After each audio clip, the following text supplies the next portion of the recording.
It's already getting muddy here, and ahead I can see an opening to some still water.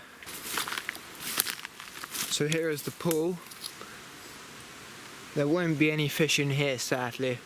The fish will be further down that way. It is very sticky and gooey. Oh my god, the water starts pouring over my boots. I am seriously stuck. Finally got to the lake.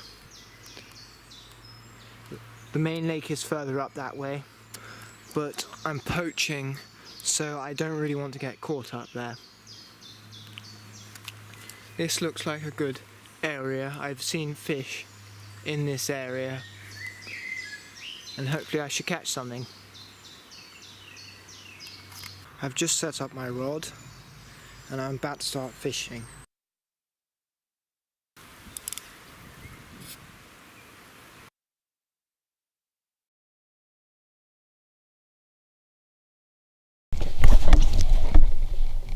And aim a bit further than 25 yards.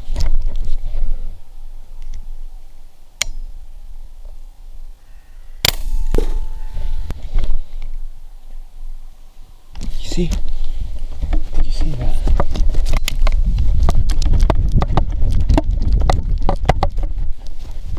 Hallelujah. One dead rabbit. Hopefully be a few more to come after that one. Grab the rabbit and de-piss it.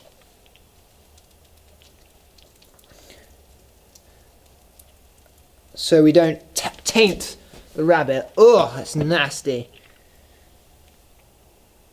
Okay, the piss is all out. I've already got blood on me. I think it's best to take off my jacket. Ugh. I now need the hammer, which is just here. And I need to hammer this approximately there. Already losing everything, as per usual. Now that's in, the first move I need to do is I need to slice right down here to about here. From where the pea hole is, right the way down. So you can normally find that quite easily and zip down pretty fast. And at this stage, you don't really want to burst it so the organs show. That's what you want to pierce later. And then you slice around the legs, because this is the part where you're going to pull off the fur and slice the head off with it. You don't want to pre-slice the head off, because that all comes with the skin. It all stays as one part if you do it successfully. And it doesn't always happen successfully. So we started pulling down, and now we start yanking down, and then what we do is we make an incision from where you originally cut down the belly up to where the legs are, so it's an easier release.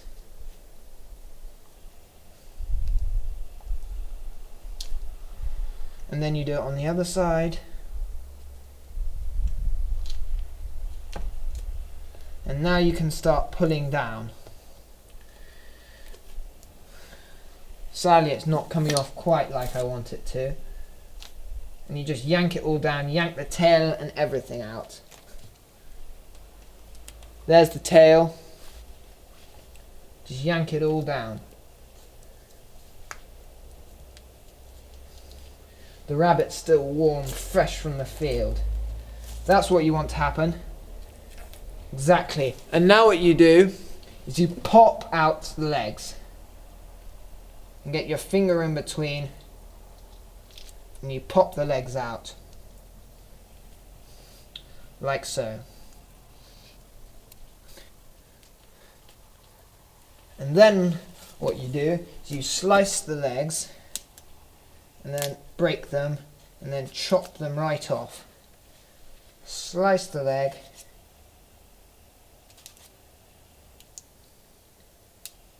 break it, and then slice it off. And then you pull down even further and you slice the head off.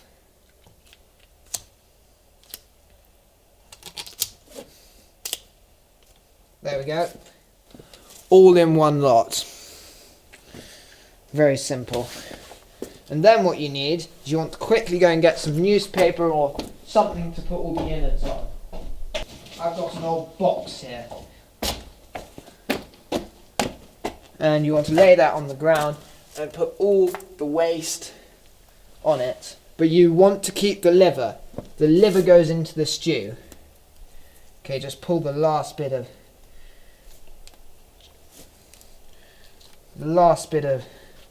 fluff off with a bit of intestine with some stuff still in there. Then this is the part when you slice down the middle and it all comes splurging out. And the rabbit was shot, so it's very bloody, bloodier than normal. What you want to do when you're shooting is you want to get a headshot, but that's not always possible. So you either want a headshot or a heart shot. And you just grab all of this and you yank it out and then plonk it down on the cardboard. Get the kidneys and everything. But you want to put the liver separately. That's for the stew. That liver's for the stew. Delicious. You want to grab the other kidney and you want to take some of the fat off, some of the larger lumps of fat that are still there, and just clean it up. You want to get right down there and get the lungs out. Then finally you want to snap the legs. Ow! That was quite hard work. Snap both the legs, then you're just about done. Then finally, you want to chop this tailbone out, because that's not necessary. And you want to chop a bit more, if you can, of the neck off. So I'm going to start by chopping the legs off. So first I'm going to make an incision down here, and then follow it round and down the back of the rabbit. The same for the other leg. I'm going to start by cutting down there and round down the bone. For this you need an extra sharp knife. And then you splay the legs apart, then slice either side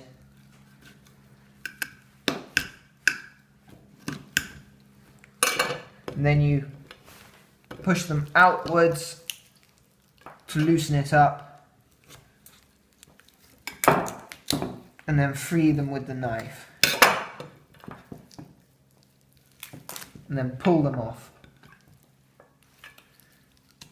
Round down and then pull it off. There's the two legs.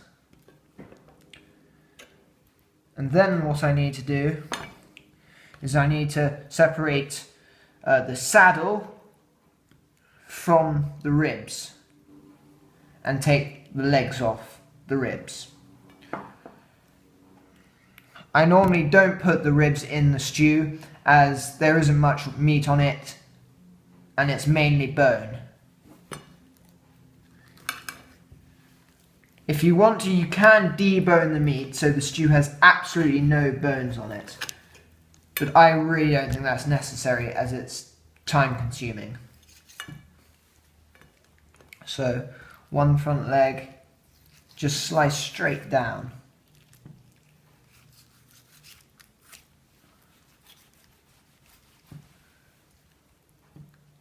And then what I do is I find the lowest rib,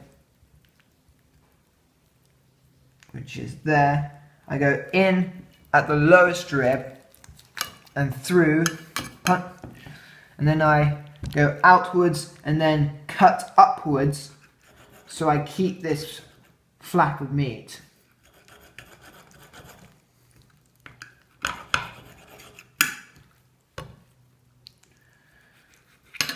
And then I do the same for the other side. I go in on the lowest rib, then up, and then back.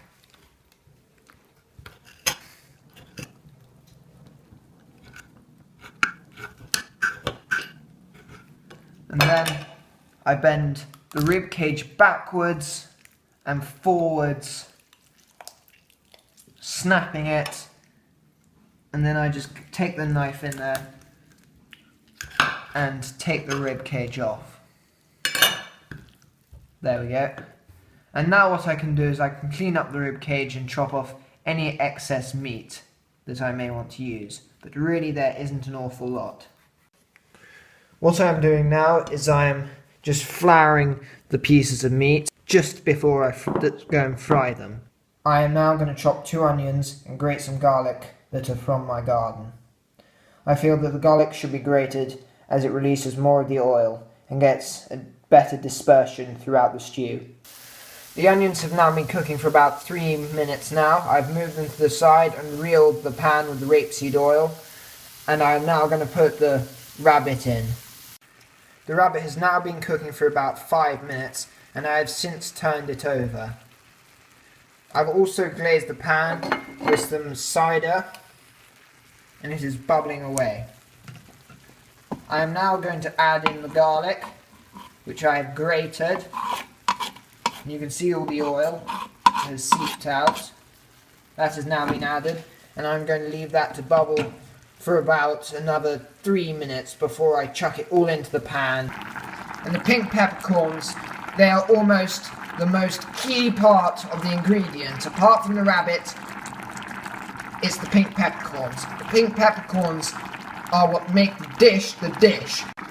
It has been about another 20 minutes and I've just seasoned the stew, and I am now going to add some flour to thicken the stew. Just a few tablespoons, about 2. I'm now going to add the pink peppercorns, a whole packet. The more the better. And then I'm going to add some dill and some parsley in. On the herb front, it doesn't really matter what you add into the stew, as long as it's something from the garden, something fresh. I've just got some dill and parsley in here, and it just happens to be what's growing in the garden. You could put some tarragon in, whatever you feel like. Dried herbs aren't so good, but these fresh, great. I'm now putting the liver in about 10 minutes after I put the herbs in. And I'm going to give that a good little mix. And then after I've given it a mix, I'm going to put it straight in the oven for about an hour. And then I can serve it. I'm now going to put it in the oven to let the sauce reduce. I've just got it out of the oven and it smells amazing. It's ready for plating.